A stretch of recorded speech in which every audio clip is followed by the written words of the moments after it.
Stand by to initiate release sequencer. On my mark. 5. We're on express elevator to hell. Going down. 2. 1. Mark.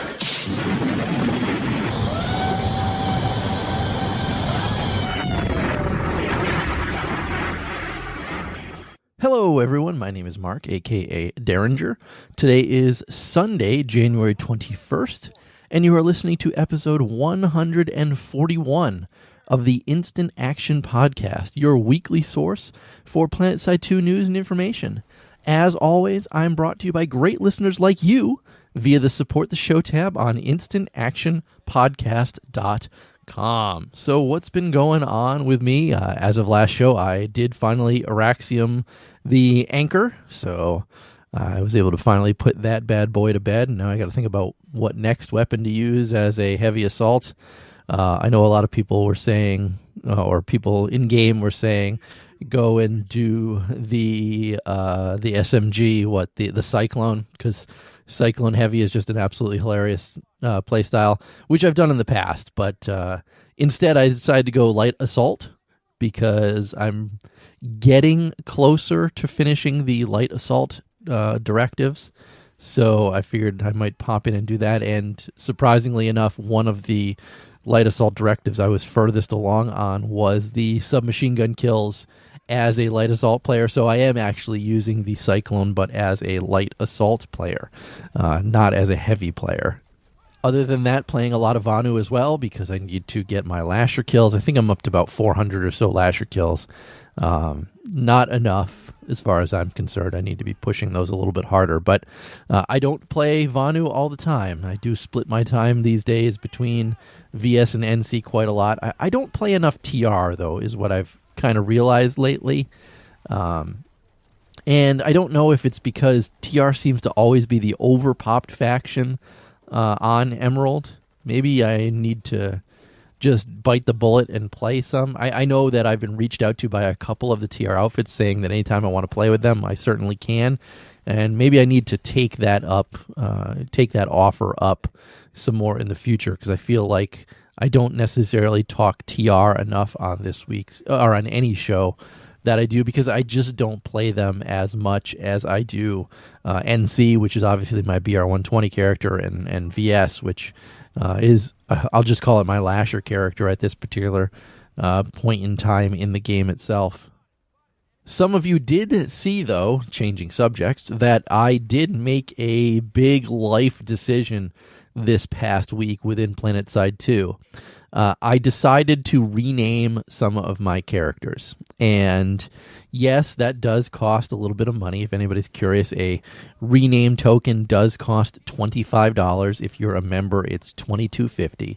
So I did go and spend $45 on name changes, and I'm kind of kicking myself for doing it because it's not something I ever thought that I would do, but I was honestly tired of playing with a character named Yes, I Am That Derringer, because as I said on Twitter, most people call me Yeslam, and that's usually in an open squad. People call me Yeslam because Yes, I Am looks like YESLAM, even because the I is I was capitalized.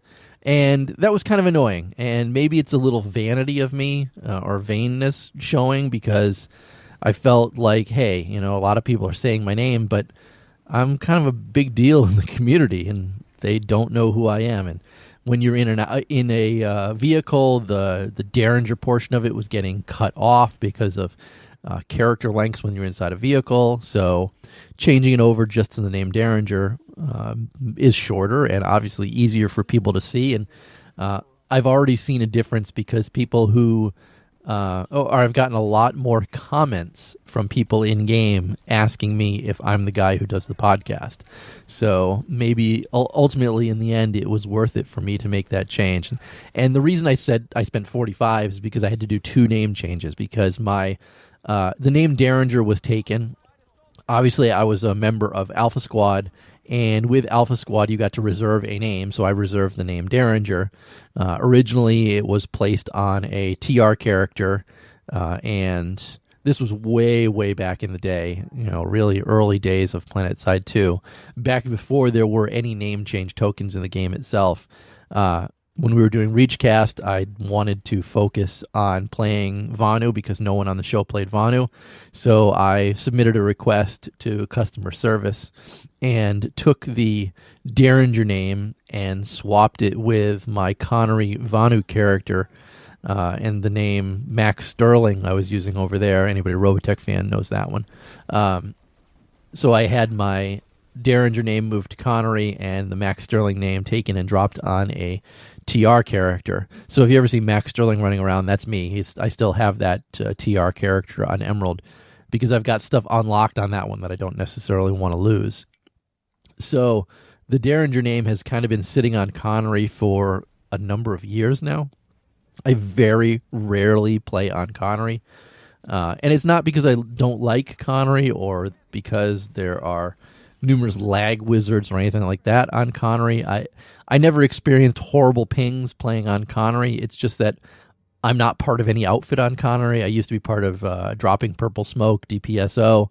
But once I moved to Emerald, they kicked me, which I'm not surprised because I wasn't playing there anymore. So again, the Derringer character was just kind of sitting there taking up space, doing nothing. And I didn't want to delete the Derringer character because I realized I've got some really unique decals over on that character. Like I have one of the Tobuscus decals on that one. I have the level cap decal on that one. Again, these are decals you can't get in-game anymore.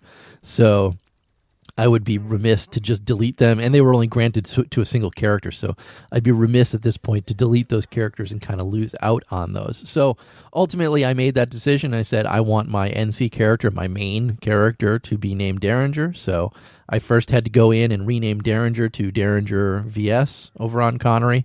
And then after that, made the second change from Yes, I Am That Derringer to just Derringer. So I know kind of a long, drawn-out way to get to where we are today. But Yes, I Am That Derringer, or Yeslum, anybody who enjoyed it, is no more.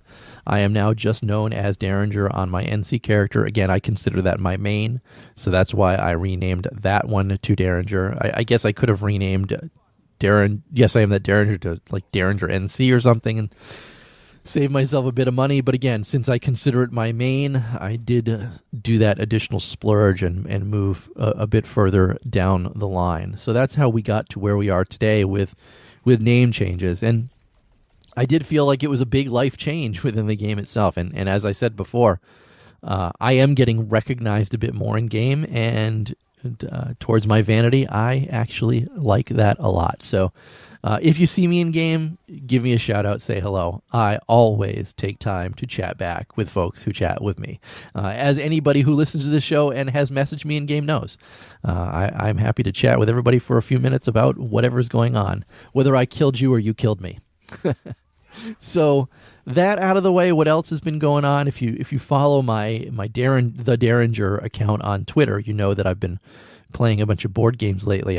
I've been using. I got the game Clank for Christmas from my stepson. Clank is it's a half deck building, half board game type game where you're trying to steal an artifact from a dragon's hoard, and then it's got a mechanic where you put these cubes into a bag, and whenever there's a dragon attack, you have to draw out cubes to see who takes damage or if there's no damage, things like that. Look it up, Clank with an exclamation point. There is a standalone app created by the developers of that game, which allows you to play it as a solo game. It's normally a 2 to 4 player game, but their app allows you to play it as a solo game, and I did finally get a good high score on that one. I broke 100 points, which is kind of a cool milestone. So again, if you follow me on Twitter, you'll see stuff like that going around and things like that. But otherwise, it's been a pretty quiet week in Planetside 2 from a Daybreak Games standpoint. There were no patches, no game updates. It's like I said, it's been pretty quiet from them. So with that, what's in store for this week's show? Since it's been quiet, I'm going to be talking about things like vehicle hacking this week, drop pods, GPU limiting, and maybe even some February holiday suggestions that probably won't ever see the light of day, but are worth enjoying talking about. So strap in as we hot drop into another episode of the Instant Action Podcast.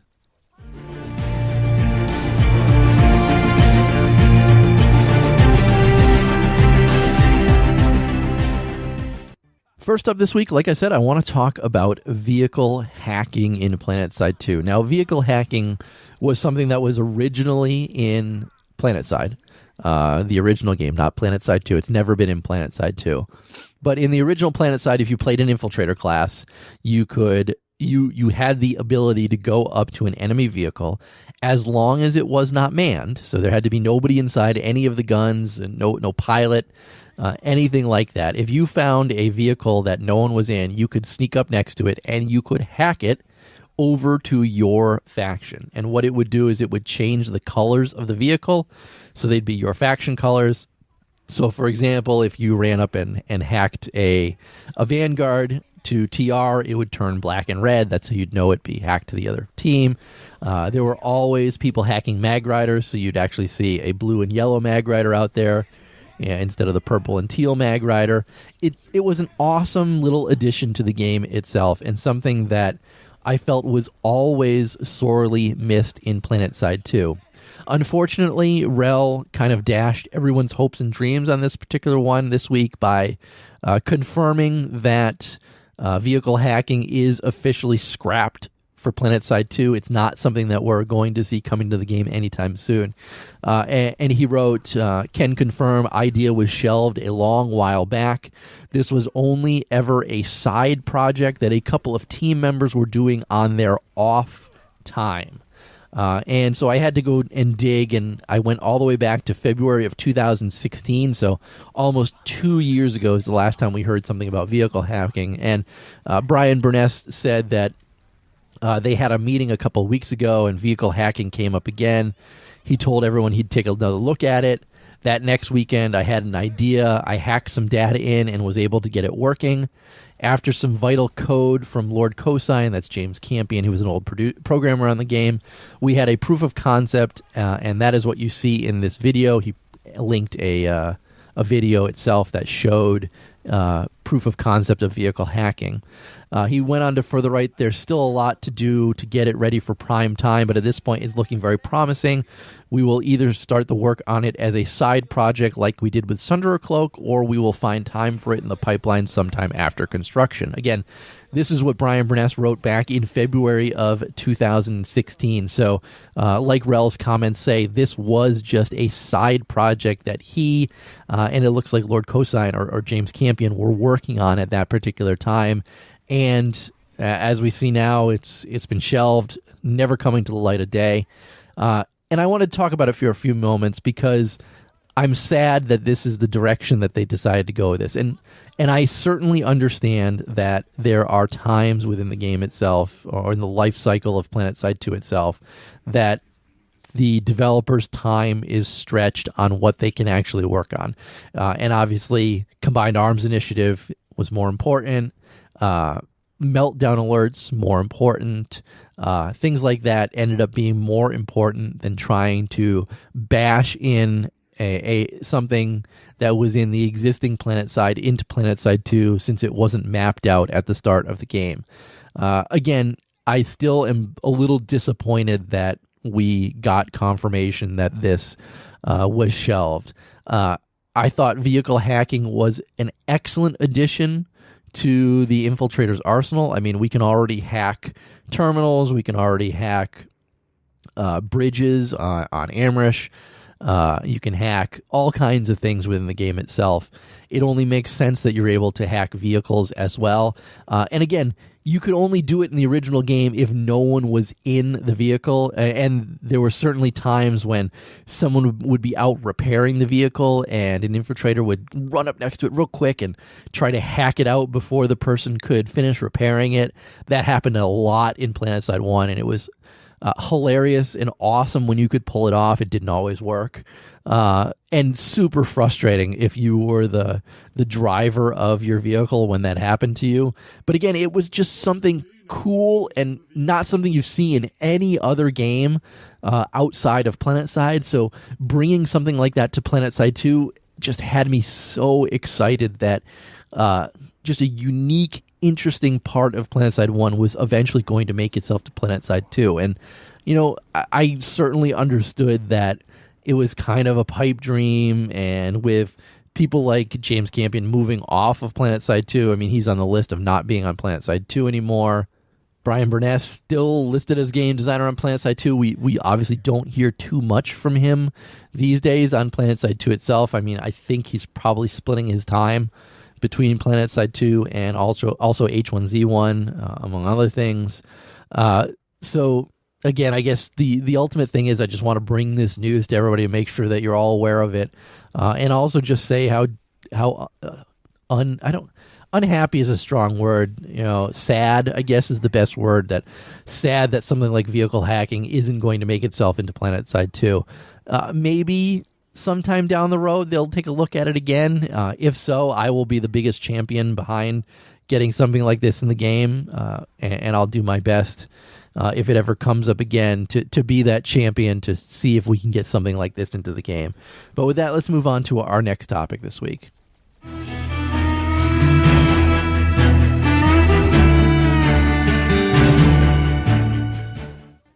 And topic number 2 was spawned by a Reddit post by Lava Charger, someone who I'd never heard of before, but he posted a Reddit post about drop pods or more drop pods in Planetside 2, and it got me thinking, what better place or entity to champion drop pods than the Instant Action Podcast? My logo is a friggin' drop pod. For that matter. And like Lava Charger says, drop pods are really cool. He hasn't seen many other games make much extensive use of them. And he wants more ways to use drop pods in game, and I find myself agreeing with him. Instant action, which is join combat now, unfortunately. That could be using drop pods again. That would be awesome. Deploying on a squad leader could be used being drop pods when you log into the game for the first time ever. That used to be the case. It's no longer the case now. I'd love to see that brought back in. Instead of redeploying, let people drop pod at a cost of nanites. Who knows? I would love to see more drop pods within Planetside 2, and other people thought the same thing too. Someone specifically suggested, let's make this the April Fool's effect in the game, so that every time you spawn, no matter where you're spawning from on April Fool's Day, that you spawn from a drop pod instead and land. So say you spawn at a Sunder and said, bam, you drop pod in. Instead of redeploying across the map, boom, you drop pod in to wherever you're redeploying to. It would be certainly hilarious if there were just drop pods nonstop on April 1st. But I'd like to see it more often than just that.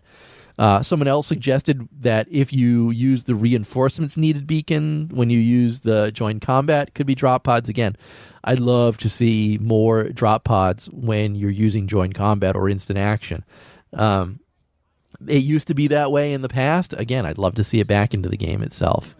Now, other people pointed out that drop pods used to be much more prevalent until the community asked that they be toned down, because not everybody wants drop pods back everywhere. I mean, there were a lot of instances where friendlies were getting dropped on by drop pods and killed, which I can certainly understand dissatisfaction with that.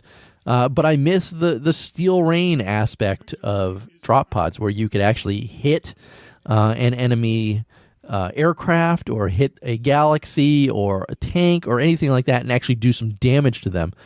Now, if you hit one, you die, and it does absolutely nothing to whatever you hit, which is absolutely too bad. I mean, there are many instances where I see galaxies camped over enemy spawn beacons just to block spawn drop pods from coming down into the map itself, because you get killed if you hit them. So, I mean, I'd like to see more of them, and I'd like to see them actually start doing their damage back to vehicles. Someone else pointed out that if you've ever played Battlefield 2142, which I did heavily, There was an armored personnel carrier in the game that could actually fire infantry into the air, so they came back down as drop pods. That could be an awesome addition to the Sunderer itself. That would give you a chance to launch squads over base walls and things like that. Somebody else pointed out that the drop pod portion of the Planetside 2 trailer was what originally got them to check out and continue playing Planetside 2. And I remember the scene myself. You've got the new conglomerate light assault soldier, in the drop pod itself, and then bam, they drop, and such an exciting scene which got a lot of people hyped for Planetside 2 as well. So yeah, you've got such an iconic thing, and let's be honest, that trailer is still floating around all over the place. And if somebody Googles Planetside 2 videos, I do know that one comes up in the list and is something that a lot of people still look at. Other people suggested maybe seeing a lot more drop pods, much in the style of Space Marines in Warhammer 40K, rather than people using the redeploy option. People coming down from the sky, they said, is much better than people popping out of spawn tubes nowhere. And someone even suggested continuing to use drop pods animation even when you're dropping out of the galaxy. And honestly, that one makes the most sense to me as well. I mean, the galaxy should be, just the section should be drop pods, and just let us come down in drop pods. Someone else suggested, let's definitely bring it back for instant action and cluster people together and drop them in as a group. Anybody who remembers the original Planetside used to be able to take the Heart. This was at the high altitude rapid transit. So you'd all run into a building in the sanctuary and all get on the Heart at the same time. And then the Heart would take off and fly to, the overview map so you could drop in on places. But that would simulate or force a lot of people at once to drop pod in a specific location, because you'd all be up in the air at the exact same time and all ready to drop all at the same time, and then bam, you would all drop at the same time. And since most people were going to one specific fight or one specific base, you'd see a lot of people coming down all at once. It would be interesting if they took instant action and perhaps added some sort of timer to it to cluster a bunch of people together and I'll drop them in all at the same time. Granted, I understand people would be upset by the timers. When I hit instant action, I want to get into it within 10 seconds, not to have to continually wait for more people to join up and then all drop at the same time. But again, being the Instant Action podcast, I am all for more drop pods in the game itself, and I would love to see a change of thought process regarding drop pods to bring them more prevalent into the game itself. Finally, speaking of drop pods, it's still my dream at some point to have a drop pod decal for the Instant Action podcast put into the game. But unfortunately, I am no artist. With that, maybe that'll get somebody's creative juices flowing. But let's move on to our third topic this week.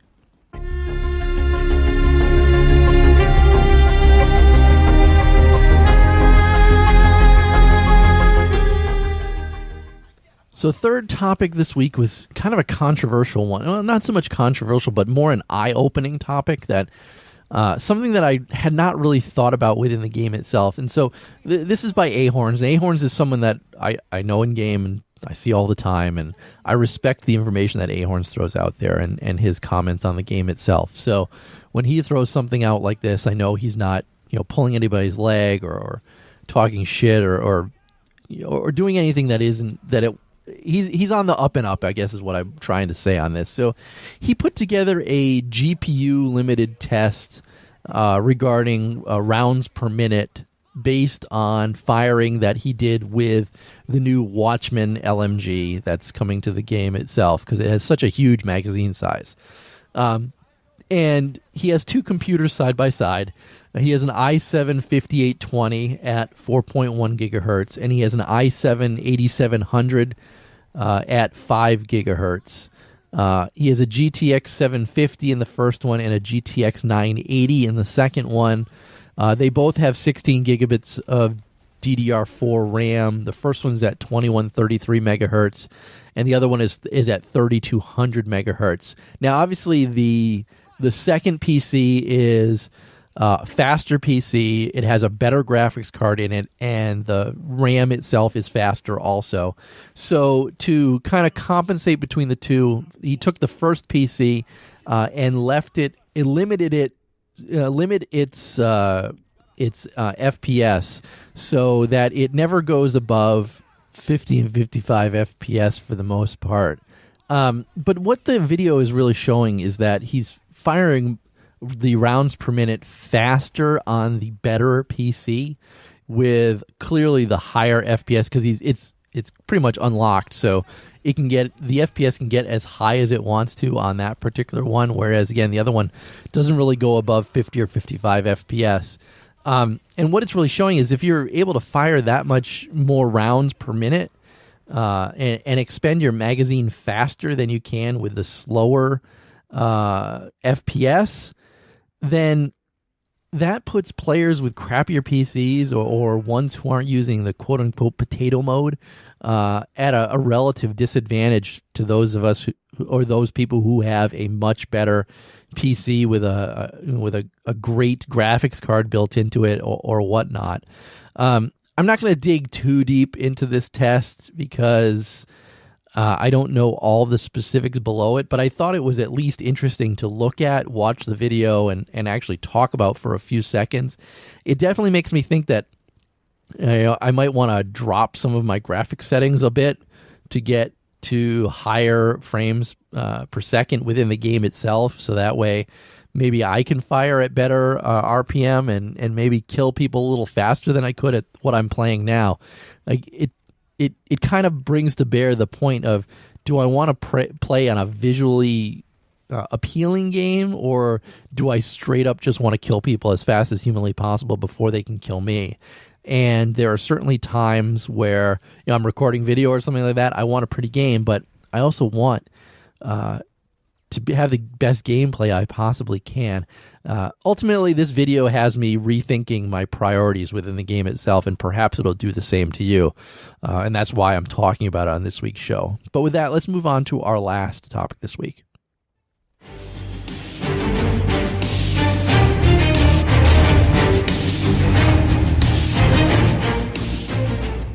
And the last topic is some February holiday suggestions by Regulus Magnus.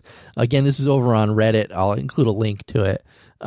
Obviously, February, Valentine's Day, and that's where a lot of his ideas are coming from. He wants to see some holiday directives around Valentine's Day, and I'm all for this. I said it a couple of shows back. I said it to Nick Silva when I had him on the show. I want to see more holiday-type directives, and I think I even said Valentine's Day and Easter were some of the suggestions that I had to make.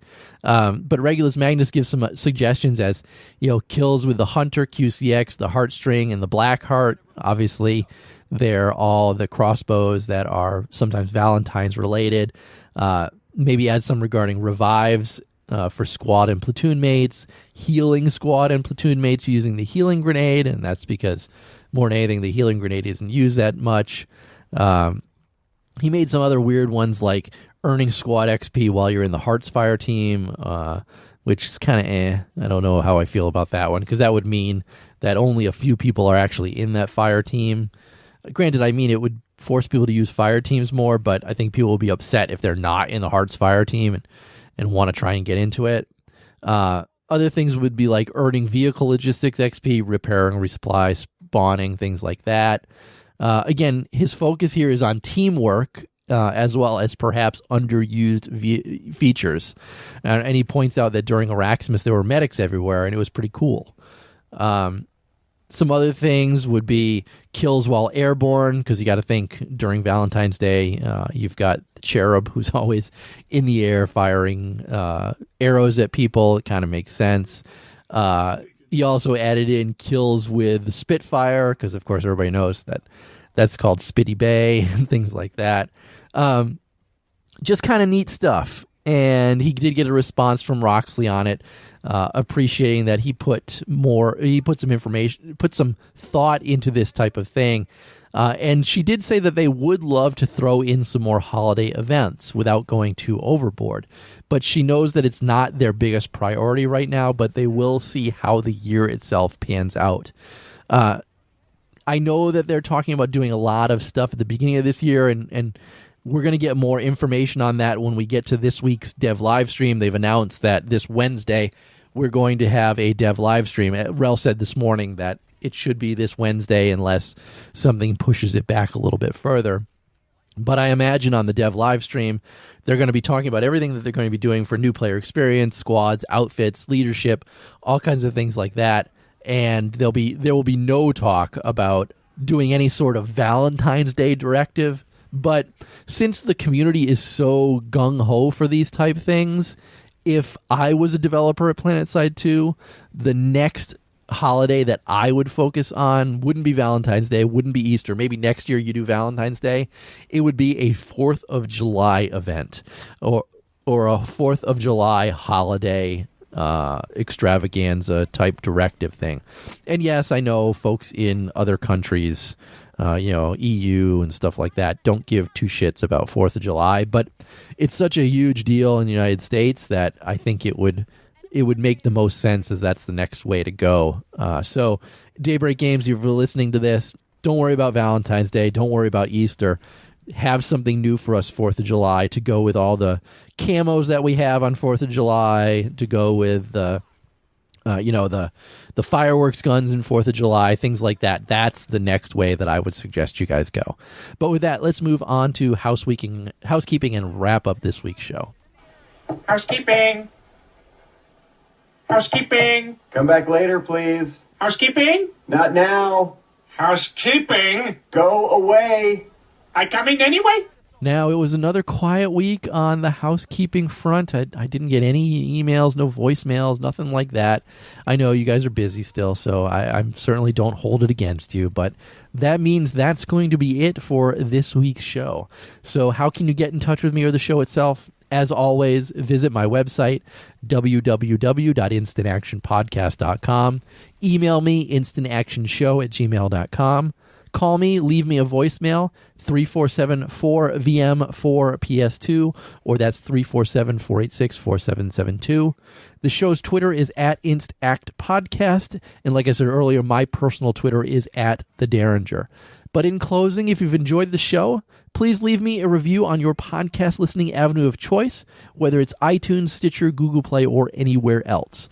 Also, feel free to tell your friends and outfit mates about the show. And finally, thanks for listening, and keep spamming that Join Combat, formerly known as Instant Action button.